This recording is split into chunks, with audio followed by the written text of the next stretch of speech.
कार्यक्रम के पुण्यार्जक परिवार हैं Shri Parasnath re rolling mills limited, Durgapur 1, Vardhaman, Paschim Bengal. Amita Jain, wife of Anil Kumar Jain. Sangeeta Jain, wife of Vipin Kumar Jain. Rishabh Jain, Shubham Jain, Alka Jain, Srishti Jain एवं समस्त जैन परिवार, दिल्ली। स्वाध्याय महिला मंडल बड़ा मंदिर एवं महिला मंडल मंदिर जी, मुशर्रफन, जयपुर। प्रकाश पद्मन्ना मुगड़ी, शैला प्रकाश, अनूप प्रकाश, प्रांजल जतिन मेहता, केवल जतिन मेहता, यशवंत नगर, कोल्हापुर, महाराष्ट्र। डॉक्टर निर्मला कोठारी एवं कल्याण मित्र स्वाध्याय ग्रुप, पुणे। श्री सुभाष जैन, श्रीमती सरोज जैन, श्रीमती रेणु जैन, श्रीमती अंजलि जैन, श्रीमती आरती जैन, सानवी, वर्धन, आरव, कुवम, सोनीपत, हरियाणा। श्रीमती श्रीमान एवं पुत्री की ओर से गुप्तदान। मानक चंद, कमला देवी, राकेश, नीतू, ऋषभ एवं आयुषी मुशरफ, B123, सेठी कॉलोनी, जयपुर, राजस्थान। जय वीरेंद्र। अठवीह कम्म मोके, अठ गुणध्ये अणोरमे सिद्धे, अठम पुण विधि विठे, निठ्य कजिय वंदिमो निचम।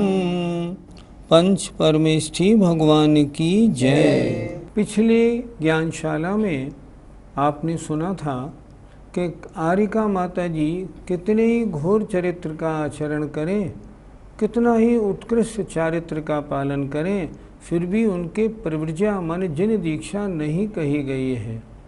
क्यों नहीं कही गई है?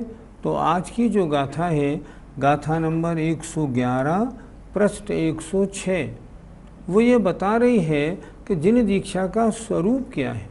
आइए पढ़ते हैं। तिलो सतनिमित्तम समबाहिर गंथ संगोरथी, पौवज्य हवैसा जय भड़िया संवदर सिंह। तिल माने तिल, ओ सत्तनिमित्तम, तिल तुष के अग्रभाग के, एक तिल और उसका तुष माने उसके ऊपर का छिलका, और छिलके के अग्रभाग के बराबर माने रंच मात्र भी, ये लेना चाहिए। अर्थात तिल तुष के अग्रभाग के सम माने बराबर, बाहिर गंथ माने बहिरंग परिग्रह का संग्रह जिसके नहीं है, जिसके रंच मात्र भी बहिरंग परिग्रह नहीं है। फिर देखें, तिल तुष के अग्रभाग के सम माने बराबर भी, जिसके बहिरंग परिग्रह का संग्रह नहीं है, ऐसा ऐसी पवज्य हवई जिन दीक्षा होती है। जिन दीक्षा वहाँ है जहाँ रंच मात्र भी परिग्रह नहीं है। अगर रंच मात्र भी परिग्रह है तो जिन दीक्षा नहीं। जह भणिया सर्वदर्शी ही, जैसा सर्वदर्शी ही सबको देखने वाले जो सर्वज्ञ देव हैं, उन्होंने कहा है। क्या मतलब हुआ? सर्वज्ञ देव ने ऐसा कहा है कि जहाँ तिल तुष के अग्रभाग के बराबर भी बहिरंग परिग्रह का संग्रह नहीं है, ऐसी जिन दीक्षा होती है। आर्यिकाओं के जो पहली ज्ञानशाला में बात आई थी ना कि घोरम चरिय चरितम, घोर चरित्र का आचरण करने पर भी आर्यिकाओं की दीक्षा नहीं कही गई। क्यों नहीं कही गई? क्योंकि वहाँ अभी परिग्रह है, बहिरंग परिग्रह है, इस कारण उनके जिन दीक्षा नहीं है। जहाँ तिलतुष मात्र, रंच मात्र भी परिग्रह है, वहाँ जिन दीक्षा नहीं कही गई है। पंडित जी, परिग्रह कितने प्रकार के होते हैं? परिग्रह दो प्रकार के, एक अंतरंग परिग्रह और बहिरंग परिग्रह। हम छेड़ाला में पढ़ते हैं ना, अंतर चतुर्दश भेद बाहर संग दस धातें टले। परिग्रह महाव्रत का स्वरूप, जो अंतरंग 14 प्रकार का और बहिरंग 10 प्रकार के परिग्रह से दूर रहते हैं। यहाँ बहिरंग परिग्रह की चर्चा है। बहिरंग परिग्रह 10 प्रकार का क्षेत्र, वास्तु, हिरण्य, सुवर्ण, धन, धान्य, दासी दास, कुप्य और भांड, अंतरंग परिग्रह 14 प्रकार का, 9 लोकशाय, 4 कषाय और 1 मिथ्यात्व, इस प्रकार 24 प्रकार का परिग्रह होता है। हम दशलक्षण धर्म में जो उत्तम आकिंचन की पूजा करते हैं उसमें क्या बोलते हैं? परिग्रह 24 भेद त्याग करें मुनिराज जी, अर्थात मुनि महाराज 24 प्रकार के परिग्रह का त्याग करते हैं। पंडित जी, तब तो जिन मुनिराज के पास मोबाइल, लैपटॉप आदि हैं, उनकी जिन दीक्षा कैसे बनेगी? इस प्रश्न का उत्तर हमसे नहीं, आचार्य कुंद महाराज से पूछो। महाराज ने स्पष्ट तो लिखा है, जिनके पास तिल के तुष के अग्रभाग के बराबर भी परिग्रह है, बहिरंग परिग्रह रंच मात्र भी है, उसके जिन दीक्षा नहीं कही गई। मैं इस बारे में क्या बताऊं? जब इतना स्पष्ट आचार्य कुंद महाराज इस बोध पाउण की गाथा में लिख रहे हैं, तो जिन मुनियों के पास मान लो लैपटॉप, व्हाट्सएप, सब कुछ मोबाइल वगैरह सब हैं, उनकी जिन दीक्षा नहीं बन सकती। आगम तो ये बोल रहा है, मैं नहीं कह रहा, ये तो आचार्य कुंद महाराज कह रहे हैं। जिन दीक्षा तो उन्हीं मुनि महाराजों की है जिनके पास रंच मात्र परिग्रह नहीं। परिग्रह में क्या है उनके पास? पीछी कमंडलू और शास्त्र, बाकी कुछ नहीं। अगर इतना है तब तो ठीक है, इससे आगे कुछ भी है तो बहिरंग परिग्रह है। बहिरंग परिग्रह है, जिन दीक्षा नहीं। और जब जिन दीक्षा नहीं तब फिर कैसे पूजा, कैसा महाव्रत, कुछ भी नहीं बनता। पंडित जी, जिन मुनिराज के पास परिग्रह है उनका अगला भाव क्या होगा? सूत्र पाहुड़ की 18वीं गाथा में आचार्य कुंद महाराज ने इसका उत्तर दिया है। वहाँ अगर देखा जाए तो क्या लिख रहे हैं? जय ले अप बहुयम तत्तो पुण्य जाय निगोदम। यदि जिन दीक्षा का धारक मुनि यदि थोड़ा बहुत भी परिग्रह अपने पास रखता है, तत्तो पुण्य जाय निगोदम, तो वह निगोद को प्राप्त होता है। कहने में डर लगता है, मुनि महाराज हैं, पूज्य हैं, अगर ये परिग्रह रखते हैं और हम ये कहें ये निगोद जाएंगे, कहने में डर लगता है। लेकिन हम क्या बताएं? आचार्य कुंद महाराज सूत्र पाउड़ की 18वीं गाथा में डंके की चोट बोल रहे हैं कि थोड़ा बहुत भी परिग्रह जिनके पास है और उनकी अगली गति निगोद है। आप स्वयं सूत्र पाउड़ गाथा 18 देखें। पंडित जी, कोई मुनि अपने पास परिग्रह तो ना रखें, परंतु परिग्रह से जुड़ाव रखें तो क्या? परिग्रह की परिभाषा उमा स्वामी महाराज ने तत्वार सूत्र में की है, मूर्छा परिग्रह। मूर्छा माने ममत्व परिणाम का नाम परिग्रह है। ममत्व परिणाम माने मेरापना। उस वस्तु के साथ अगर आपका जुड़ाव है तो वह परिग्रह है, और परिग्रह है तो जिन दीक्षा नहीं है। कितनी महान परिभाषा है ये। मूर्छा, जुड़ाव रखने का नाम परिग्रह है। एक बहुत छोटी सी घटना, आचार्य शांत सागर जी महाराज के पास एक सेठ जी आए और उन्होंने कहा, महाराज मैं 20,000 रुपये दान देना चाहता हूँ। आचार्य शांत सागर महाराज ने कहा, तुमने हमसे पूछ के थोड़ी कमाए हैं, तुमने स्वयं कमाए हैं, तुम स्वयं देखो तुम्हें दान कहाँ देना है। खैर बात वहाँ नहीं बनी। महाराज वहाँ से वो सेठ जी वहाँ से उठ के आए और बगल वाले कमरे में गए। वहाँ नमी सागर महाराज विराजमान थे। उन्होंने उनसे कहा, महाराज मुझे 20,000 रुपये दान देने हैं, मैं कहाँ दूँ? तब उन्होंने कहा, देखो हम जिस गांव में पैदा हुए थे उस गांव में हमने हमारे नाम का एक विद्यालय और एक औषधालय खुलवाया है, दोनों को 10-10 हज़ार भेज दो। सेठ जी ने दोनों को 10-10 हज़ार भेज दिए। 4-5 दिन बाद आचार्य शांत सागर महाराज ने फिर पूछा, क्यों सेठ जी क्या किया, 20,000 रुपये भेज दिए? बोले हाँ महाराज भेज दिए। कहाँ भेजे? कि नमी सागर महाराज ने कहा था कि हम जिस गांव में पैदा हुए थे उस गांव में एक औषधालय और एक पाठशाला खुलवाई है, उसको 10,000 भेज दो। ठीक है। सेठ जी तो चले गए, लेकिन आचार्य शांत सागर महाराज ने तुरंत नमी सागर महाराज को बुलाया और उन्हें आदेश दिया, मेरे संग छोड़कर फौरन चले जाओ। क्यों चले जाओ?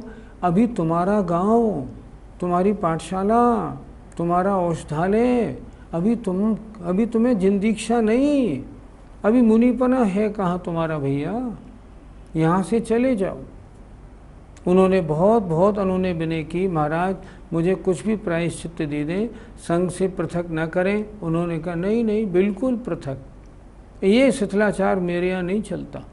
मुनि बने हैं और जुड़ाव रखा है, ये नहीं चलता। वर्तमान के बहुत सारे साधुओं को ये उदाहरण अच्छी तरह सोचना और समझना चाहिए। और देखिए, जब कुंथलगिरी में आचार्य महाराज की समाधि हो रही थी, तब नमी सागर महाराज ने अपने ब्रह्मचारी को भिजवाया और आचार्य शांत सागर महाराज से कहा, अब क्या मुझे आज्ञा मिल सकती है कि मैं इस समय आपके आकर दर्शन कर लूँ? उन्होंने आज्ञा दी, नहीं, तुम मेरे दर्शन करने नहीं आना। उन्होंने उनका मुख देखना भी पसंद नहीं किया। इसे कहते हैं जिन दीक्षा, इसे कहते हैं परिग्रह से लगाव, इसे कहते हैं मुनिपना। वर्तमान में ये उदाहरण बहुत अच्छा उदाहरण है। इस उदाहरण से शिक्षा मिलती है कि हम मुनि को कैसे देखें और कैसे परखें, मुनि होना कैसा चाहिए और वर्तमान में है कैसे, इन सबको देखना चाहिए। और फिर करना क्या चाहिए? करना ये चाहिए, आगम के अनुसार जिनकी चर्या है उनको भगवान की तरह पूजना चाहिए, और जो शिथिलाचारी हैं उनकी ओर से उपेक्षा, शांत सागर महाराज जी की आज्ञा के अनुसार उपेक्षा करनी चाहिए। पंडित जी, क्या मुनिराज अपने साथ कॉपी पेन रख सकते हैं क्या? स्वाध्याय के आवश्यक विषयों को नोट करने के लिए कॉपी पेन रखना ये शास्त्र के स्वाध्याय के अंतर्गत आता है, इसमें रखने में तो आपत्ति नहीं। पर ऐसा नहीं जो पेन भी एक नहीं, दो नहीं, चार रखे जाएं, वो आवश्यक नहीं। एक पेन काम मात्र के लिए रखना। एक घटना मुझे याद आ गई। आचार्य विद्यासागर जी के पास एक युवक मेरे सामने आया। उसने महाराज को नमोस्तु किया और महाराज के सामने एक पेन रख दिया। महाराज ने कहा, इसको उठा लो। वो युवक बोला, महाराज आज मेरा जन्मदिन है, आज तो आपको ये पेन स्वीकार करना ही पड़ेगा।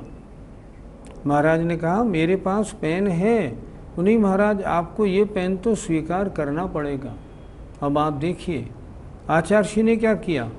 आचार्य ने कहा, अच्छा ऐसी बात है तो ठीक, ये पेन छोड़ जाओ, ये पहले वाला पेन ले जाओ। एक ही पेन उन्होंने अपने पास रखा। ये नहीं कि चलो दो पेन हो जाए, तो नहीं, दो की ज़रूरत क्यों, नोट करना है, एक पेन काफ़ी है। अगर पेनों का संग्रह करता है तो परिग्रह है। मान लो दूसरा प्रश्न, क्या मुनि महाराज अपने पास चश्मा रख सकते हैं? चश्मा एक तरह से संयम का उपकरण है। आहार करते समय कैसे दिखे, भोजन में बाल जीव जंतु है या नहीं, आँखों में कमज़ोरी है, इसके लिए चश्मा रखना आवश्यक है। लेकिन इसमें भी एक बात ध्यान रखनी है, चश्मा ऐसा हो जो सस्ता हो। अगर मुनि महाराज के पास 20,000, 50,000 और 40,000 के चश्मे हैं और एक नहीं 4-4, 6-6 हैं, महान परिग्रह है, उससे तो गृहस्थ अच्छा है। एक चश्मा रखे, वो भी सस्ता। मैं पहले कभी मूलाचार नहीं पढ़ता था। एक बार अभय सागर महाराज ने मुझसे कहा, तुमने मूलाचार पढ़ा या नहीं? मैंने कहा, महाराज जी मुनि बनने का मौका मिलेगा नहीं, क्योंकि बाईपास सर्जरी हो चुकी है, इसलिए मूलाचार तो नहीं पढ़ता, श्रावकों का आचरण पढ़ता हूँ।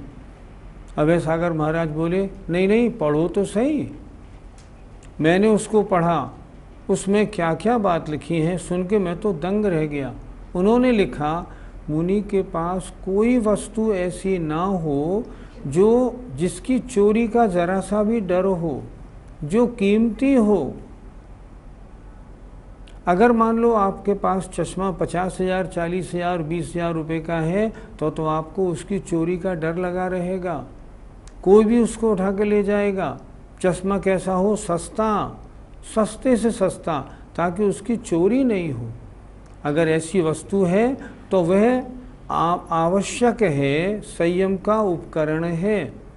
पर अगर 4-4 चश्मे हैं और 50-50 हज़ार के ब्रांडेड हैं, बढ़िया से बढ़िया, इसका मतलब तो ये हुआ महान परिग्रह है। गाथा नंबर 112, पृष्ठ 107। जो संयमेषु संयो आरंभ परिग्रहेषु वीरयोगी सो होई वंदनीयो ससुरासुर मानुषे लोए। जो मुनिराज संयमेषु संयम से, चारित्र से संयो सहित हैं और आरंभ और परिग्रह से विरवो विरक्त अर्थात दूर हैं। जो मुनि महाराज हैं कैसे हैं? संयम से सहित हैं, मुनि के योग चारित्र का पालन करते हैं और आरंभ और परिग्रह से विरवो दूर हैं, आरंभ और परिग्रह को छोड़ दिया है। ऐसे मुनिराज, सो माने ऐसे मुनिराज, वे मुनिराज वंदनीयो होई, वंदनीय होते हैं, उनकी वंदना करते हैं। किनके द्वारा वंदनीय है? स असुर, स सुर असुर मानुषे लोए। ऐसे मुनि महाराज लोक में सुर और असुर और मनुष्यों से सहित वंदनीय होते हैं। ऐसे मुनिराजों की वंदना देवता भी करते हैं, असुर भी करते हैं, मनुष्य भी करते हैं। सभी वंदना, सबके द्वारा वे वंदनीय हैं। फिर देखें, जो संयम से सहित हैं, आरंभ और परिग्रह से दूर हैं, वे वंदनीय होते हैं। कहाँ? लोक में। किनके द्वारा? देव, असुर और मनुष्यों के द्वारा।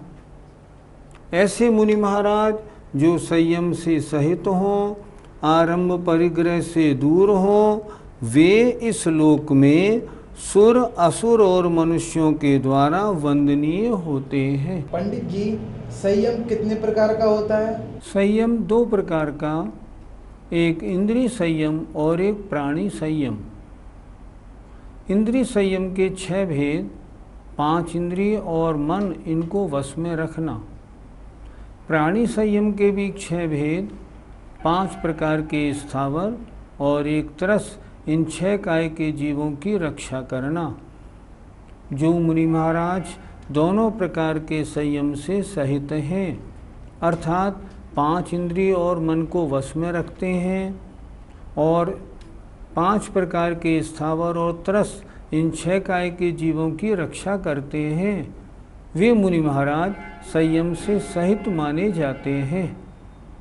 हम पूजा करते हैं ना दशलक्षण पर्व में उत्तम संयम धर्म की। काय छहों प्रतिपाल, पंचेंद्रिय मन वश करहु, संयम रतन संभाल, विषय चोर बहु फिरत हैं। कितना अच्छा लिखा है। 6 काय के जीवों की रक्षा करो और काय छहों प्रतिपाल और पंचेंद्रिय मन वश करो, 5 इंद्रिय मन को वश में करो।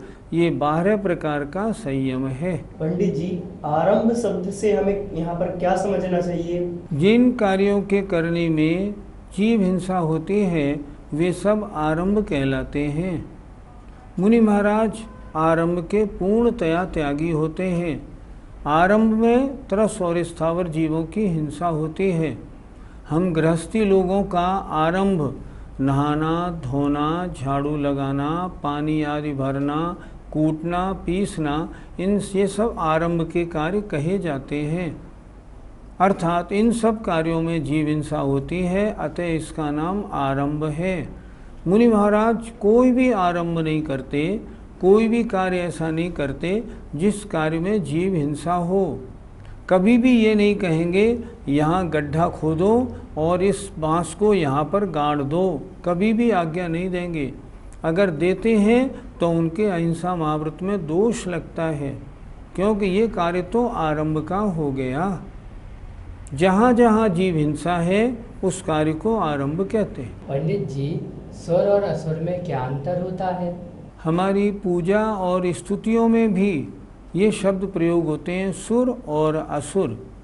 सुर माने होता है वैमानिक देव, असुर माने होता है भवनवासी, व्यंतर और ज्योतिषी। जहाँ सुर लिखा हो समझना वैमानिक देवों की बात है, असुर लिखा हो तो भवनवासी, व्यंतर, ज्योतिषियों की बात है। सम्यक दृष्टि मरकर सुर में जन्म लेता है, असुरों में जन्म नहीं लेता।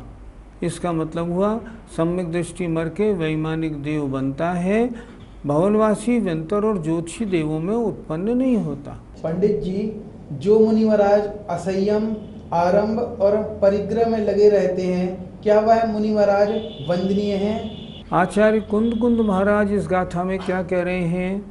जो संयम से सहित हैं, आरंभ और परिग्रह से दूर हैं, वे मनुष्य और देवों के द्वारा वंदनीय हैं। इससे स्पष्ट अर्थ ये है, जिनके पास इंद्रिय संयम, प्राणी संयम नहीं, जो आरंभ परिग्रह में लगे हुए हैं, वे वंदनीय नहीं हैं। ये गाथा स्पष्ट बोल रही है। थोड़ा और अच्छी तरह समझें। मान लो कोई मुनि महाराज एसी में हैं, पंखे में हैं, तो उनके क्या तरस और स्थावर जीवों की हिंसा से बचे हैं क्या वो? क्या उनके पंचेंद्रिय का संयम है? शरीर को गर्मी लगी है इसीलिए तो बैठे हैं एसी में और पंखे में। उनके ना इंद्रिय संयम है, ना प्राणी संयम है। संयम नहीं है, अहिंसा महाव्रत का दूर दूर तक अता पता भी नहीं है। और जब अहिंसा महाव्रत नहीं है फिर मुनिपना कैसे? मुनि महाराजों के जो 28 मूल गुण हैं, उनमें मुख्य मूल गुण तो एक ही है, अहिंसा महाव्रत। अन्य सारे जो 27 मूल गुण हैं, वे अहिंसा महाव्रत के परिपूर्ण पालन करने के लिए बने हैं। अब एसी में और पंखे में रहने वाले, कूलर में रहने वाले महाराज, हमने तो देखा एक महाराज थे, वो तो जहाँ आहार लेते थे वहाँ भी उन्होंने कूलर लगवा रखा था कि नहीं आहार लेते में गर्मी लगती है, वहाँ कूलर लगवाओ। अगर ऐसे हैं तो वंदनीय कैसे? आचार्य कुंद महाराज से पूछिए ना। जो महाराज आरंभ परिग्रह के कार्य में लगे हुए हैं, जो महाराज खड़े होकर निर्माण करा रहे हैं, जिन महाराज के पास बहुत सामग्री है। अभी एक महाराज हमने देखा, उनके पास तो एक ट्रक भर के सामान था, बहुत सामान, सोने चांदी के बर्तन भाड़े बहुत सारे उनके पास सामान थे। ये तो परिग्रह हो गया, तो क्या ये वंदनीय है? कैसे इनको वंदनीय माना जाए? आचार्य कुंद महाराज इस गाथा को लिख रहे हैं। गाथा में लिख रहे हैं, जो इंद्रिय संयम, प्राणी संयम वाले हों, जो आरंभ और परिग्रह से रहित हों, वे सुर, असुर और मनुष्यों के द्वारा लोक में वंदनीय होते हैं। ये गाथा बिल्कुल स्पष्ट कह रही है कि जिनमें ये गुण नहीं हैं, जो असंयम वाले हैं, जो परिग्रह और आरंभ से सहित हैं, वे वंदनीय नहीं। अगर कोई मुनि महाराज मान लो कार से विहार करें, अगर कार से विहार करते हैं तो कितनी हिंसा होती है, सवाल ही नहीं उठता, उनके वंदनीयता का प्रश्न ही नहीं उठता। हम गृहस्थों को इसको अच्छी तरह समझना चाहिए, और जो मुनि महाराज हमारे यहाँ आ भी जाएं, उनको निवेदन करना चाहिए, महाराज संयम का पालन होना चाहिए। आप तो गरम गरम रोटी बना के खा रहे हैं, ये गरम गरम रोटी संयम का पालन कैसे होगा? आप तो फ्लश में निपटने जा रहे हैं, फ्लश में निपटने में क्या जीव हिंसा नहीं होगी? आप सोचें। आपको तो फ्रिज का पानी अगर चाहिए तो फ्रिज का जो पानी है, क्या इसको लेने में क्या इंद्रिय का वशपना बनेगा, इंद्रिय संयम होगा? नहीं होगा। इसलिए जो संयम से सहित हों, आरंभ परिग्रह से रहित हों, वे तो वंदनीय हैं। और जिनके संयम नहीं, जिनके आरंभ परिग्रह है, वे वंदनीय नहीं है। जय जिनेन्द्र। इस कार्यक्रम के पुण्यार्जक परिवार है Shri Parasnath re rolling mills limited, Durgapur 1, Vardhaman, Paschim Bengal. Amita Jain, wife of Anil Kumar Jain. Sangeeta Jain, wife of Vipin Kumar Jain. Rishabh Jain, Shubham Jain, Alka Jain, Srishti Jain एवं समस्त जैन परिवार, दिल्ली। स्वाध्याय महिला मंडल बड़ा मंदिर एवं महिला मंडल मंदिर जी, मुशर्रफन, जयपुर। प्रकाश पद्मन्ना मुगड़ी, शैला प्रकाश, अनूप प्रकाश, प्रांजल जतिन मेहता, केवल जतिन मेहता, यशवंत नगर, कोल्हापुर, महाराष्ट्र। डॉक्टर निर्मला कोठारी एवं कल्याण मित्र स्वाध्याय ग्रुप, पुणे। श्री सुभाष जैन, श्रीमती सरोज जैन, श्रीमती रेणु जैन, श्रीमती अंजलि जैन, श्रीमती आरती जैन, सानवी, वर्धन, आरव, कुवम, सोनीपत, हरियाणा। श्रीमती श्रीमान एवं पुत्री की ओर से गुप्तदान। माणक चंद, कमला देवी, राकेश, नीतू, ऋषभ एवं आयुषी मुशरफ, B123, सेठी कॉलोनी, जयपुर, राजस्थान।